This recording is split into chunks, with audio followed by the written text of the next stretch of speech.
Virgo, hi! Welcome to Mystic Queen PH. At itinan natin kung ano yung energies na parating sa inyo ngayong full moon in Capricorn na tinatawag din nilang strawberry moon. Ayan, na mangyayari sa June 22, 2024 at 9:07 Philippine time. 9:07 ng umaga. So if you are living outside of the Philippines, i-check nyo na lang kung kailan yung eksaktong oras at araw ng full moon sa inyong lugar. And if you are interested in private readings, meron tayong link sa description at sa pinned comment. Paki-check nyo na lang. Okay, Virgo. So, itong full moon is going to happen in your 5th house of dating, creativity, children. Ayan. So, maaring you are going to reassess your dating patterns, no? Maaring yung iba sa inyo, Virgo, pwedeng napasok kayo sa isang relationship pero parang hindi siya nagpo-progress, no? Hindi siya parang nag-evolve into something serious. So, maaring ngayon may babaguhin ka sa iyong mga pananaw mo sa buhay pagdating sa dating life na isipin mo, bakit hindi nagtatagal yung iba mong relationship or kung bakit um, earlier stage pa lang ng relationship, umaayaw ka na. Pwede kasing merong mga bagay na parang nagiging perfectionist ka sometimes, no? Sa requirements mo sa relationship to the point na nakakalimutan mo ng i-enjoy yung companionship sa isang relationship. Puro ship. Ayan. Some of you naman, you may be realizing, kung meron ka ng anak, no, marireassess mo kung gaano ka nagiging mahigpit na sa anak mo. Oo, kasi 5th house mo is Capricorn, no? Lalo na sa mga Virgo rising, possible na kayo ay pagdating sa anak, masyadong mahigpit, stricto, o kaya parang you are really pushing your kids to perform, no? To the point na kahit na hindi nila gusto, ginagawa nila just to please you. It may create some conflict later on, no? Pwedeng magkaroon ng problema. Example, gusto mo yung anak mo sumali sa mga quiz bee, sa mga contest, pero hindi yun yung type niya. Ang gusto niya arts, 'di ba? Creative arts. So, pwedeng magkaroon ng frustration doon kasi pwedeng sasali siya, hindi naman niya gusto. Tapos ikaw, you are expecting na mag-perform yung anak mo, but hindi mo makikita yung gusto mong resulta kasi nga hindi niya gusto yon. So, I feel like ngayon you are reassessing your relationship with your children kung nagiging mahigpit ka na ba sa kanila, no? Oo. So, some of you naman, maaring meron kayong mga creative ideas na finally, isa sa katuparan nyo na. Hindi na lang to yung laging iniisip nyo lang or ideas lang. So, you will be more, kumbaga, realistic sa decisions ninyo. Okay? Meron itong opposition sa 11th house, which is the energy of Cancer. Okay.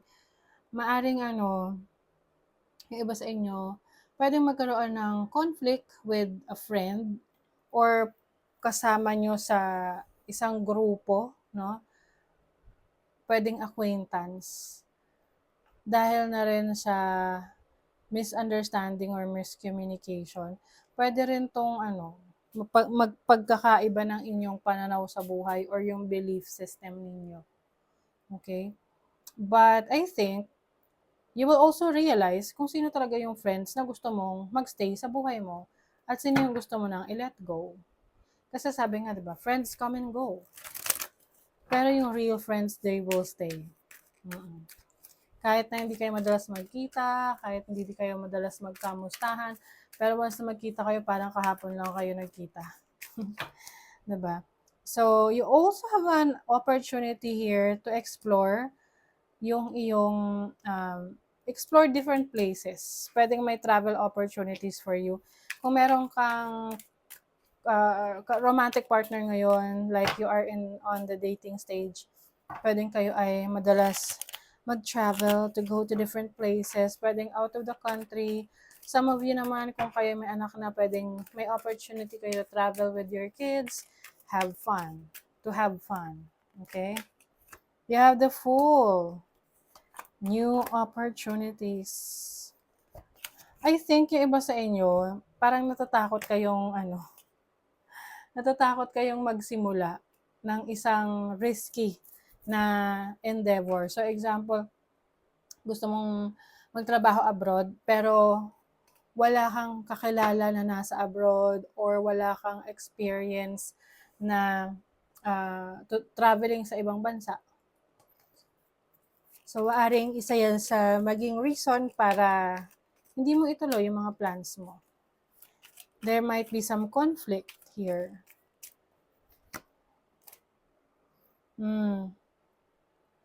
A lot of responsibilities yung iba sa inyo, Virgo.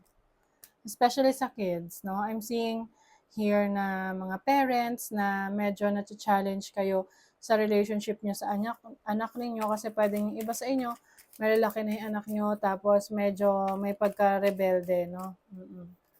Or pwedeng marami silang needs. Marami kang kailangang tustusan sa kanila.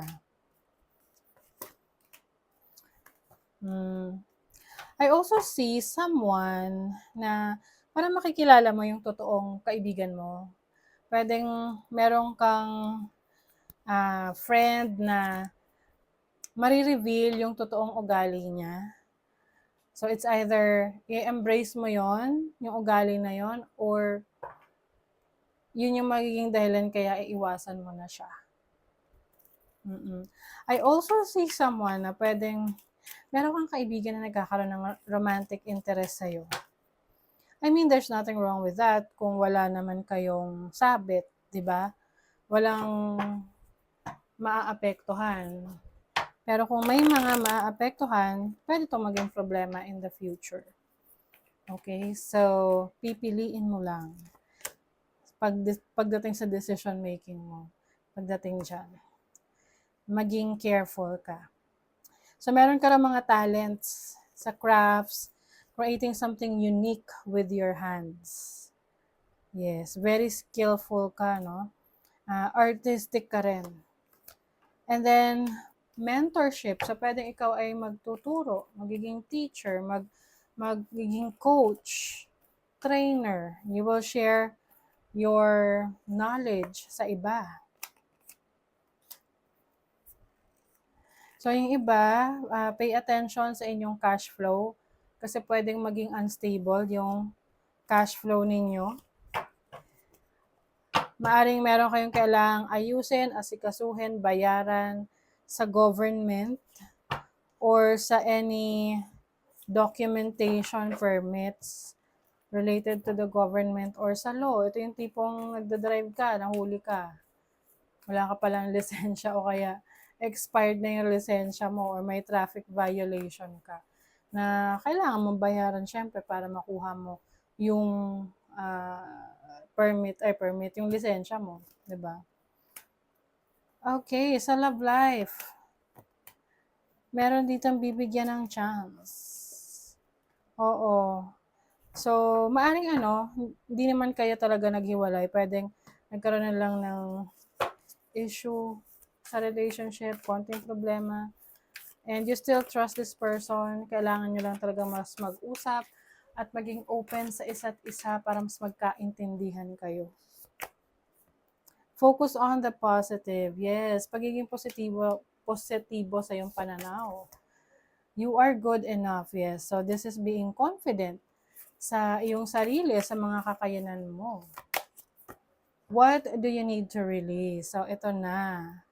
Yung mga kailangan mong i-release, i-let go, no? Palayain para makapag-focus ka sa pag-i-improve mo sa iyong sarili.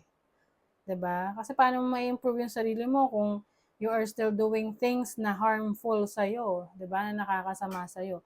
So, i-let go mo na 'yan. Okay?